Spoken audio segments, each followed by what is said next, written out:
What is the injury here, ma'am? Sorry? What is the injury that you're treating? Oh, I don't know. Did you get a bullet wound or a bayonet wound? Or possibly shrapnel from the cannon? Her wound is minor. She will get bandaged up and be able to go back to her sergeant and report back, and will probably be put back into the battle lines again. Oh, geez. Sorry, Don't think there's too much chance of infection? Well, if she takes good care of this as best she can under the conditions, she'll be all right. But if she gets infection, she may have to come back and see our surgeon. And have to have it amputated, but she's going to take good care of this wound. Don't you think maybe you should just amputate it today and be done with it?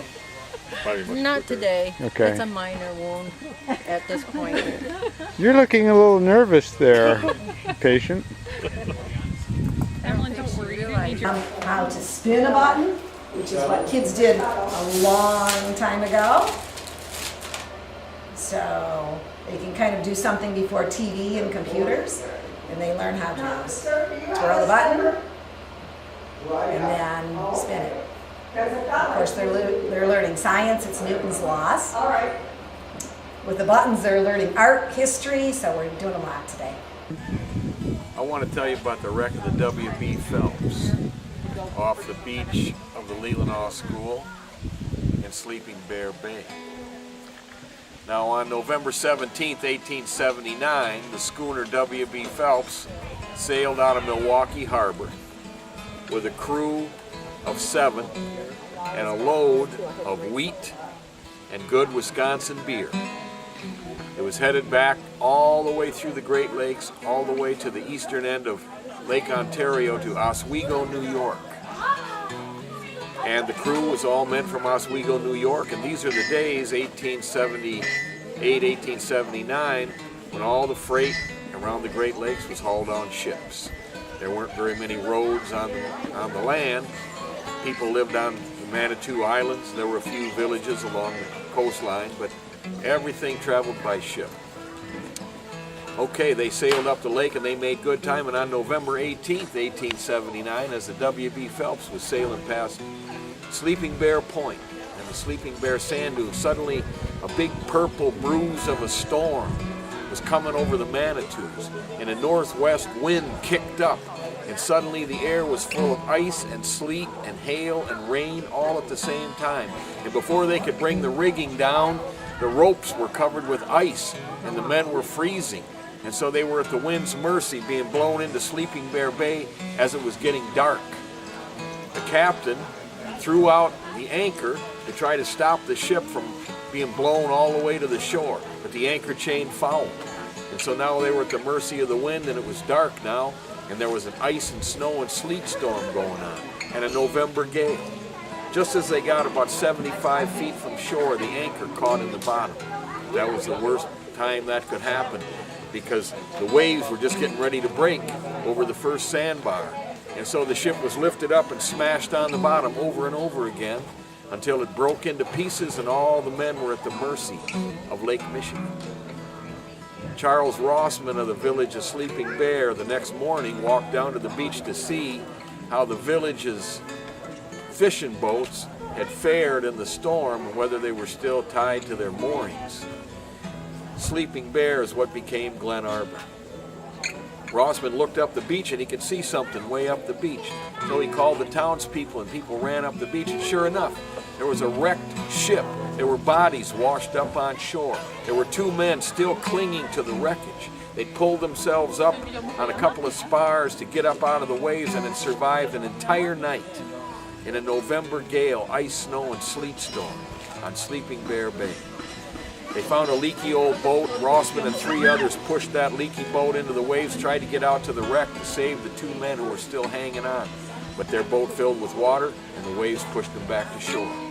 So they pushed beach grass and sand into the cracks, and they tried again to get out to the wreckage, and again the waves filled the boat with water, pushed them back to shore.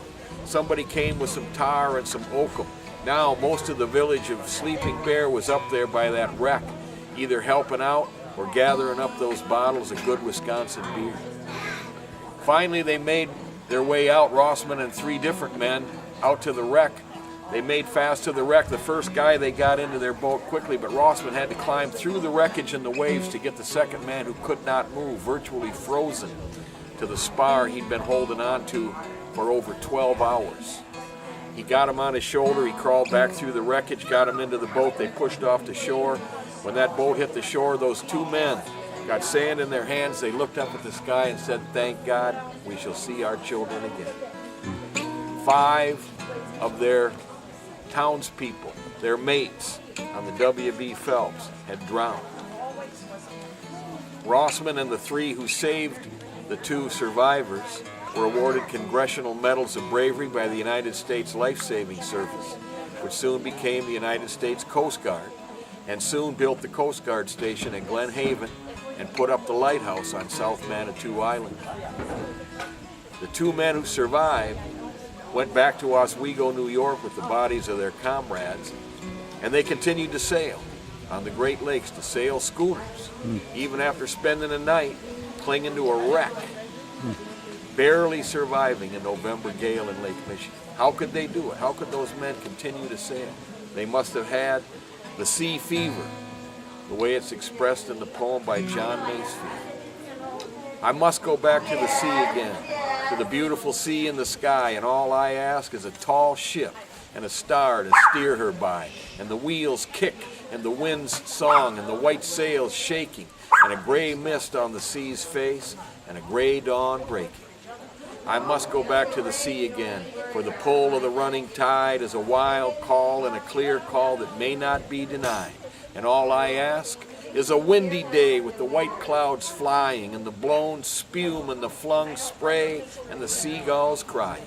I must go back to the sea again, to that vagrant gypsy life, to the whale's way and the seagull's way, where the wind's like a whetted knife. And all I ask is a happy yarn from a laughing fellow rover, and a long sleep and a sweet dream when the long trick is over. That's the true story of the wreck of the W.B. Phelps, November 18th, 1879, on the beach by the Leelanau School, Sleeping Bear Bay. Thank you, Norm. See what happens when you keep your head down, sir. You end up being filmed and you don't even know it. Are you filming my mistakes? Whatever you do, we're getting it. Uh-oh, I'm in trouble now. Would it be possible to make anything exciting happen with your forge there? If you were to crank it, would it get red and dramatic? Yeah. Just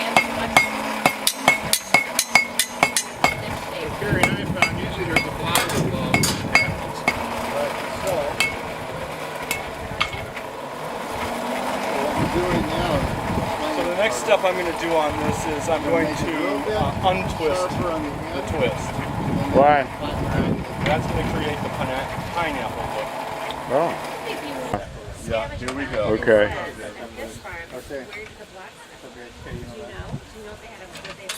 So now I'm untwisting. Historian.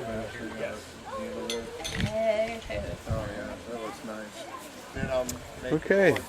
So we have antique apple varietals from all over the park that we've grafted over the past 3 to 4 years. There are 30 or 35 different varietals within the nursery, and there's 278 plants, 200 of which the grafts took. So we're hoping to transplant them into the Calderhouse orchard. So we took the historic rows out here of the remnants of the orchard and use that to base off where we lay out the new trees. So we're filling in the gaps to where they used to have the orchard. So we're trying to preserve the antique apple varietals that you can't purchase commercially, and they're from all over the park. So we're trying to preserve those in this orchard. And can you name some of the varieties that are being worked with? We have some that are Duchess of Oldenburg. We have some Martin banana, or winter banana. We have Wolf River. We have some Shiawassee Beauty. It's fun just to hear the names. Interesting names. Do you have any perspectives to share about Port Oneida historic area, having come from another area and having a historical background? Like what makes it unique? Or just what you think of it. Do you think it is unique, or do you think it's any good? Do you think it's worth preserving, or of any value? I think it's worth preserving for sure. It has a lot of integrity as a whole, and it's a really cool community. And I spend a lot of the summer hiking around and searching to look for a new trail that would go through it and educate the public on it. And there's a lot of hidden features that people don't know about that the community had, and so much more that we can learn from them. And as a unit, I think it's a really good thing to be preserved. Great. Well, thank you. And thanks for your work here. You're welcome.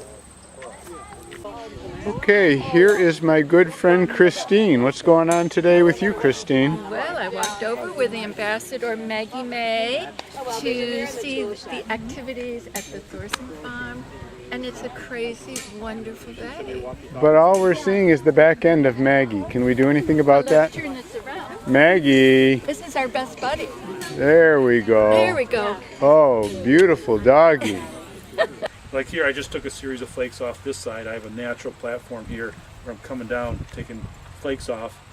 And on this side, I have a big ridge. And you can see the flake was taken off here. And so I still want to get that, I want to get that ridge off to thin that out as I go. So I'm going to work from both sides to do that. And then where I hit also, coming down and hitting there, if I hit closer to the edge, I'll take a smaller, thinner flake. If I hit higher, I'll take a bigger flake off. And I can do this with a copper or with the antler, and I'll do both.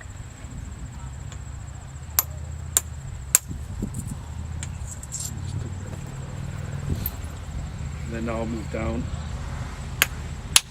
Hear that snap? That's what you want to hear. Oh.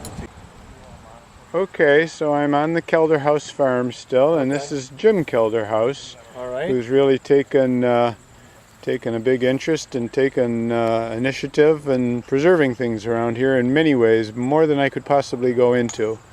But one of his endeavors is this little, what would you call this, like a kitchen garden, farm garden? Representative of the subsistence garden, which used to be about a 1/4 acre, which supplied all the, what they called, according to the historical test, the garden sauce. So not the meat and the eggs, but the vegetables that they canned, pickled, and stored. And so, you know, and so we've tried to be representative. We've got a number of heirlooms here, and where we couldn't find heirlooms, we got as close as we could. And this is Neil Bullington, our former Chief of Interpretation, did you call it, here at the park? Well, today I brought the old carpentry tools from the Glenhaven blacksmith shop. That shop was originally not only a blacksmith shop, but also a wagon repair shop, so they had all of these wood repair tools, and that's what I brought along today to show people Okay. the old system. And then in addition to that, I have these blanks here, and I have some letter stamps, and I make name tags for the kids. They get a big kick out of that.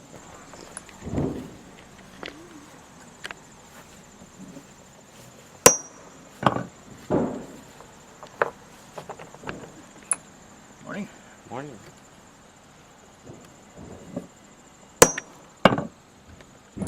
So there you go, Tom. Oh, okay, vertical. Tom V. Okay, that's me. Okay, hopefully everybody can see that. Thank you, Neil. Yep. And here we're at the booth of the Leelanau Historical Museum, and I've just had the pleasure of meeting the director. Could you please introduce yourself? Yes, I'm Francie Gitz, and I'm the executive director of the Leelanau Historical Society. And this is Elizabeth Adams, our museum assistant. Oh, these are just artifacts that we have from our archives, mass tubes. What is a mast hoop? Well, it went on they were used to aboard sailing vessels to attach the sails to the mast. Oh, okay. So Wow. Pretty fancy fastener, huh? I know. Those are kind of pretty, actually. They are pretty. Yeah, kind of beautiful wood. It is, isn't it? For you is whose barn are we going to build today? Wait. I just need a hand up. Whose barn are we going to build today? I don't know. Well, Ms. Prowse, you just volunteered because you're the first one to speak. Now, so I want you to look at the names on your aprons. For the purpose of this demonstration, you are hereby this family. All right? Just like I am Kelderhouse, you are Miss Sharon. So, we are going to build Miss Prowse's barn, and you need help from your family and friends. So why don't you ask them? Would you help me? Would you help me? All right. Haven't found that in there.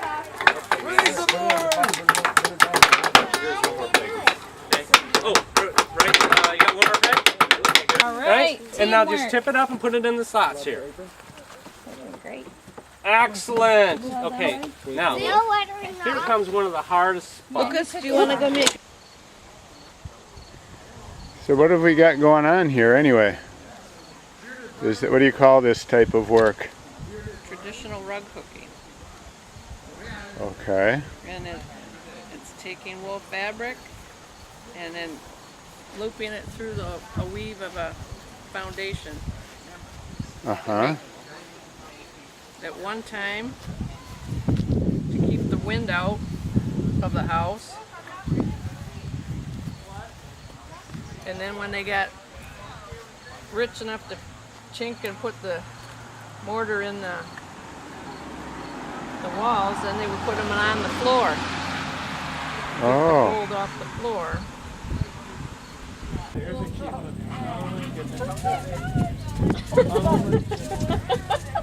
She might be too shy. Really, can you go like this with your hand? Too shy. He says, I'm ready for TV. Are you from the movies or from television? So what do we got here? What kind of bunny is this? These are little 4-year-old bunnies, just little babies. What There's kind? Silver fox, I believe. Oh. Yeah. Okay. Got another guy in there. There's Oreo is one of them. Yeah. Mm-hmm. Pretty much all you got to know about the bunnies. Okay. Yeah, they live on a farm. They're just bought from a breeder. Uh-huh. And they've got some friends over there. And how do you happen to have them here? Well, I volunteer, and I've been volunteering here for a while. I used to come when I was little, and I used to love coming to the breeder house. So when I got old enough, I decided to volunteer. Oh. I've loved it ever since. Huh. So this was considered a state-of-the-art facility when it was put in. It was very modern, very up-to-date. How many times a day? Twice a day, morning and night. Typically it could be 5 in the morning, 5 in the evening, maybe 4:30 in the morning, 4:30 in the evening, but usually about 12 hours apart.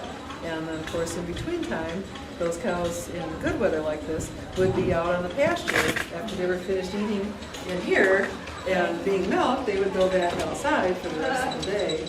And cows are creatures of habit, so they would know when it was getting close to the evening milking that they would start gathering at the gate outside the barn and for people to let them in. So what do you got here, Casey? We're working on a shave horse today. Okay. With a draw knife, and we made a little stool.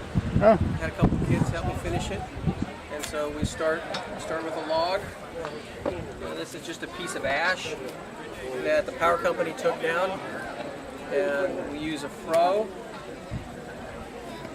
and a mallet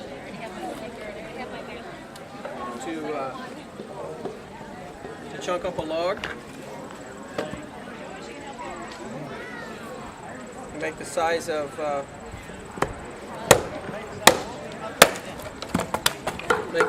a piece for the furniture, whatever we need. And then from there, you make it a little smaller.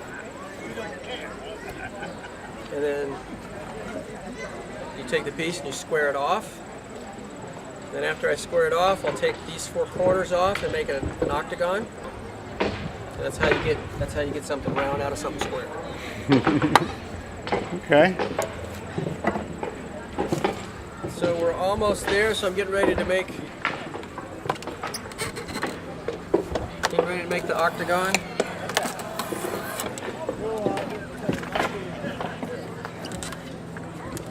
Which it goes pretty fast. I should show what's going on here with your foot. You control the tension on the holder with your foot, eh? Yes, that's correct. Okay, here we are with Bill Hurd, the historian emeritus of Sleeping Bear Dunes, who started the Port Oneida Fair. We're all very grateful to Bill. He's unassuming sort of a guy, you'd never know. Go ahead, Bill, what have you got to share? Okay, we're in the Charles Olson barn, and we've been explaining to folks all day that a barn like this was basically designed to store hay, and it would have been loose hay, not hay in bales. And so there's the bays behind me and across the way would have been filled with hay almost up to the ceiling. And an interesting thing to point out, of course, right here is the steps that go down to the lower level where the animals would have been. And across the way there's a couple of little hatches which you can open those up, and that was to pitch the hay down into the pens down below, so you didn't have to carry it outside and all the way around. So it saved a few steps every day. And you notice they've got a sort of a sloping back on it because that would have all been filled with hay back there behind them. This barn, like other barns of this type in the area, were timber frame, great big timbers to carry the weight. And the idea was to have no interior walls that were supportive, so you had lots of open space to put the hay up, to put the equipment in here. It was mortise and tendons. The main frame is put together without any nails or fasteners. It's got wooden pegs that go through to hold the different pieces together. To build a barn like this, you probably hired a fellow who would work most of the summer getting out the trees and hewing them. You can see the axe marks on them where they square them up and make the notches and the tongue pieces that fit in there. He fit everything together to make certain everything was fit and square, laying it out on the ground. And when he got everything ready, they would invite everybody in the neighborhood to come, and they would put it together like a big erector set and set it up. To get the frame up would usually take a couple of days. So it was a big community event. A few more days to put the roof on, and then the siding would come later, as probably the farmer and his hired help would do that by themselves. In the corner over there is a boat, and that's kind of apropos to be in here. You know, almost every farm had a flat bottom skiff like that, no matter where they were, or in a pond. That was to use in Lake Michigan. It's built a little heavier and a little more skill. And Charles Olson, you know, Lake Michigan is just about a mile over the hill, and Charles Olson and a number of the farmers would supplement their diet and their income by going out and fishing. Not fishing with a rod and reel for recreation, but with nets. They'd set nets out in the lake and catch trout and quakefish, which they could then sell to their neighbors or swap for things that they needed. My granddad had a barn very similar to this. Can you explain this thing, because that's exactly how we got the hay off the wagon up into the barn. Okay, yeah. Up in the top of the barn, you'll see a track, a metal track, and you see next door that they're cutting the hay and raking it and picking it up and putting it on the wagon. So the next step would be to bring the wagon in here horse-drawn with all that big load of hay on it, and to help unload it so you didn't have to do it by hand, this would be come down on a rope from that pulley up above, kind of stick into the hay, and you get a big chunk of it. And then using the power of another team of horses outside, this would be raised up and then moved along the track over to where you wanted to dump it.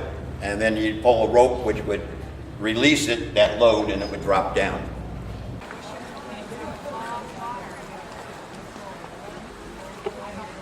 So who are you, ma'am? I am Elizabeth Amrick. Okay, and where are you from? I'm from Avon, Indiana. All right, and what are you doing here? I'm an intern with Preserve Historic Sleeping Bear. Okay. When'd you get here? June 1st of the summer. Okay. How's it going? It's going pretty well. I'm really enjoying being in the area.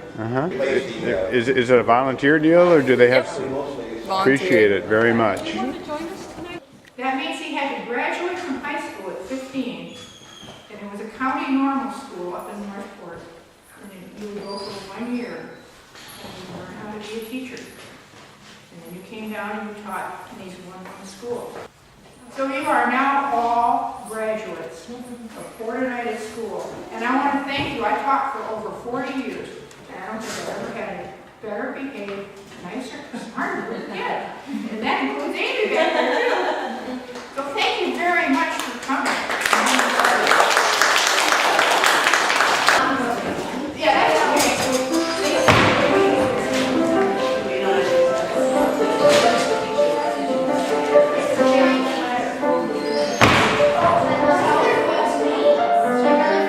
And there's some grace here.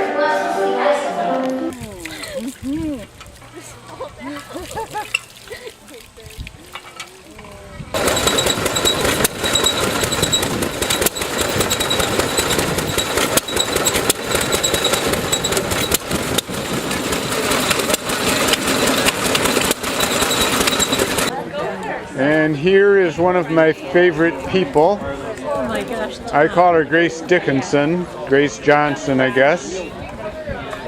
Famous Fred Dickinson and the photographer, and she's carried on the family name, doing wonderful things. How you doing, Grace? Very well. Good. Thank you. Nice to see you. Yeah. Boy, oh boy, I'm afraid I'm getting some reflections here, but cool. Is this a picture by your father of the Dunemobile? Yes. Yes, in 1950. And then the dance starts over again. This is a version of the Virginia reel without the reel part. Oh, great. Okay. So let's see. We have new people, so we're going to do a quick walkthrough. Okay. So take hands with the neighbors on the side. We're going to take 4 steps up to the middle, 4 steps back. Yeah. I think we can do it with music now. I think so. Yep. I just wanted to get those that came in last to have a chance to do it. Go forward and back. Do it again. 2-hand turn your partner to the left. All the way back. Know your partner. Top couple, are you ready? Sashing down.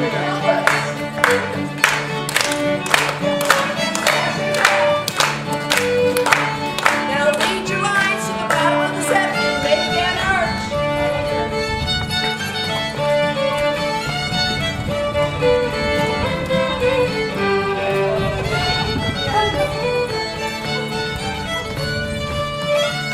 Forward your lines in there. Yeah. Other way back. Go, no. Okay. So who are you, ma'am? I am Connie Corrigan. Connie Corrigan. And you've been to the fair before, I understand. Oh, many times. How does that come about? Are you local Well, or what? No, we're from Grosse Pointe, but we stay at a cottage on Glen Lake. Okay. And I think might have been the first time you had the farm, the fair days. We saw it, and it's the week we always come, so we came. And we loved it. Okay. I've bought a quilt here from the past. I love the butter that's homemade. I love all the crafts. Even though they're not hooked up yet, we like watching the oxen plow the ground. And the thing I love the most too is it's the old-fashioned sense of honesty, because I bought a beautiful rug over there at that farm, and I didn't have my money with me. I forgot my checkbook. And I said, oh dear, I can't buy it. She said, just mail it to me. And I said, okay, nice. So I bought this lovely rug that sits outside our bathroom, and of course I mailed it to her instantly. I'm sorry, could you speak up just a little bit? I bought the rug and it sits outside our bathroom, and I mailed her check instantly. And the next year, I thanked her again for trusting me. And isn't that sweet? The way we should be. And this farm exemplifies that. Love all the work that all the volunteers do to keep up these farms, and that this whole valley will always look like this. No condominiums, no motels. It'll look like it was in the 1800s. And we need places like that. We need to be reminded of what people went through when they first came here, and to see what it was like when they lived here. So that's why I love it. Thank you, ma'am. You're welcome. Thank you both. Okay.